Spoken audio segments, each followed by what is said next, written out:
Meus amigos, como é que a gente pode explicar o que aconteceu nesse final de semana no Napoli 0, Milan 4, em pleno Diego Armando Maradona, o Milan conquistando uma goleada que vai fazer pouca diferença no resultado final do campeonato italiano, que está muito bem encaminhado para o time do Napoli, são quase 20 pontos de vantagem para o segundo colocado, mas quando a gente olha para o contexto de que eles vão se enfrentar novamente pelas quartas de final da Champions, confronto de ida e volta, fica a dúvida se isso pode ter sido uma prévia de que o Milan não volte a golear, que eu acho bem complicado de acontecer. Mas que o Milan não seja todo esse azarão, digamos assim, contra o Napoli. Porque a gente sabe que o Milan, em peso de camisa, é muito superior ao Napoli, em contexto histórico e tudo que o Milan representa, principalmente na Champions. O Milan é o segundo maior campeão dessa competição. Porém, em futebol apresentado na temporada, o Napoli está muito à frente. A tabela da Série A mostra isso, a campanha na Champions mostra isso e tudo que o Napoli produziu na temporada mostra isso. Só que no confronto desse final de semana, o Milan conseguiu jogar em vários momentos de igual para igual. E aí você deve se perguntar, poxa, de igual para igual o Milan conseguiu jogar? Os caras venceram por 4-0? Porque o Napoli, ele criou, ele teve mais posse, ele conseguiu infligir dano ao Milan também. Não foi um passeio, por mais que o resultado tenha sido. O Napoli teve mais finalizações, o Napoli teve mais posse, o Napoli criou oportunidade de jogo, contou com o Khvicha Kvaratskhelia, mais uma vez sendo responsável pela criação do time, principalmente pelo lado dele, tentando flutuar, impedido muitas vezes pela marcação do Milan. O Milan jogou muito bem defensivamente, sofreu alguns riscos, mas nenhum deles conseguiu ser a ponto de ultrapassar o Mike Maignan, grande goleiro que o Milan tem, o francês.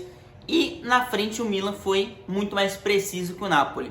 Finalizou menos, mas precisou de menos finalizações para acertar 4 gols e 4 golaços. O que definiu essa vitória do Milan foi principalmente o individual. O time jogou bem como coletivo. As jogadas de gol, principalmente com o Brahim Dias, também foram bem construídas. Tem o lance do primeiro gol do Rafael Leão, que é uma jogada genial do Brahim Dias. Ele está no lado direito marcado por 2, ele dá um corte curto para ultrapassar os dois, dispara e acha o Rafael Leão para só ele dar uma cavadinha na saída do Merê. O Milan jogou bem coletivamente, mas o individual nesses lances pontuais, eu acho que foi a principal questão. O primeiro gol, o golaço do Rafael Leão, brilhante participação do Brahim Dias e a finalização também muito precisa do Leão. O segundo, outro golaço, com o Brahim Dias sendo o principal destaque. Ele dá um corte no Mário Rui, que é algo sensacional. O Mário Rui passa de passagem completamente. E aí a finalização acaba desviando até, mas faz o segundo gol do Milan. O terceiro, nova grande jogada individual, agora do Rafael Leão. Ele sai em velocidade pelo lado esquerdo, dribla a defesa do Napoli e bate forte na saída do Merê. E o quarto gol, uma jogadaça, como o próprio Rogério Voga narrou. Assim, absurda a jogada individual que o Saelemaekers faz.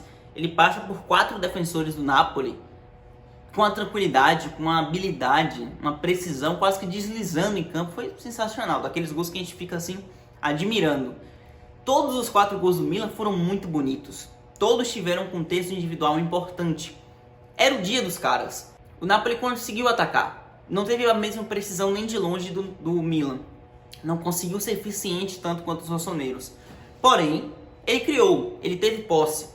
Ele tentou se aproximar do jogo que ele está acostumado a fazer nessa temporada. O Milan, ele jogou muito mais na precisão e na qualidade individual dos seus jogadores, que o Milan tem.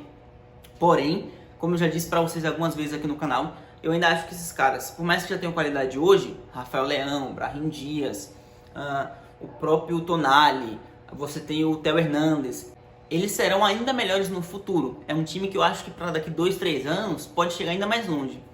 Mas nesse confronto de quartas de Champions, eu ainda acho que o Napoli pode conseguir a classificação.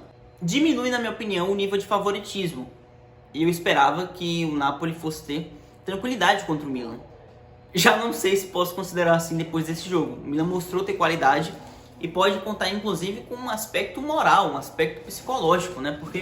Porque você pega o adversário que você vai enfrentar nas quartas, em casa, com o apoio da sua torcida, caminhando firmemente para o seu título italiano, e toma uma chapuletada de 4-0, para enfrentar eles de novo daqui uma semaninha, é meio complicado. Mas como um todo, como um coletivo, o Napoli é melhor. Eu acho que esse jogo passa muito mais por uma questão individual um acontecimento bem particular e para o confronto de quartas, 180 minutos, mais pressão envolvida, o Napoli sonhando e sonhando com, quem sabe, chegar pela primeira vez na semifinal de Champions, eu acho que esse time vai conseguir a classificação. E claro, tem um fator importante nesse jogo. O Napoli foi todo titular, menos o centroavante, o Osimhen. E ele é responsável pela maioria dos gols do Napoli na temporada, é o artilheiro do time. Sem o Osimhen, o Napoli perdeu muito da eficiência que o Milan teve contra eles. O Osimhen está lesionado e tenta voltar a tempo para enfrentar o Milan. A volta dele pode ser o ponto mais importante para esse Napoli. Fez falta na eficiência, o Napoli criou, mas não conseguiu concretizar em gols. Com o Osimhen, esse resultado poderia ter sido minimamente diferente. E para o jogo de quartas, para os jogos de quartas, ele vai ser fundamental. No geral é isso, deixa aí nos comentários a sua opinião sobre esse jogo, o que é que você acha que muda para o jogo das quartas de final, quem você acha que passa entre Napoli e Milan. Vou ficando por aqui, valeu, tamo junto, até o próximo, tchau!